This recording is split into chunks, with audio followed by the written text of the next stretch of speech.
Welcome to McPlum, simple solutions served daily. In this video, I will explain how to take care of the environment. We'll start by focusing on reducing waste, which is a simple yet powerful step. Think about opting for reusable bags when you shop or bringing your own coffee cup.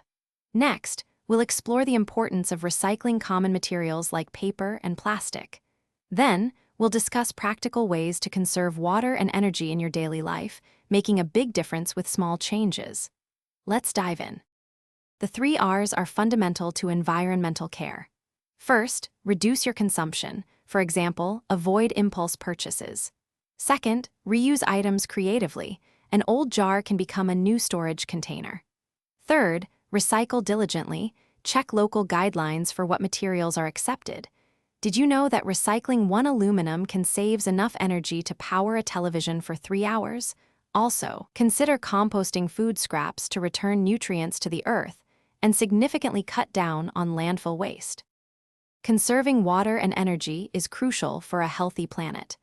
Simple actions like turning off lights when you exit a room can save a surprising amount of electricity.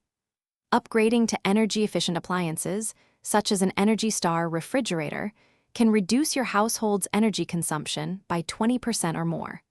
For water, consider collecting rainwater for your plants. A leaky faucet dripping just once per second can waste over 11,000 liters of water in a single year, so fix those drips promptly. Embracing sustainable living extends beyond your home. Opt for walking or cycling for short trips, which significantly cuts down on carbon emissions from vehicles. When shopping, choose local businesses that use sustainable practices. This supports your community and the planet. Planting trees is another fantastic way to help. A single mature tree can absorb over 20 kilograms of carbon dioxide annually. Finally, share your knowledge and inspire others to join in these efforts, creating a ripple effect for a greener future. Thanks for watching. Stay juicy and subscribe.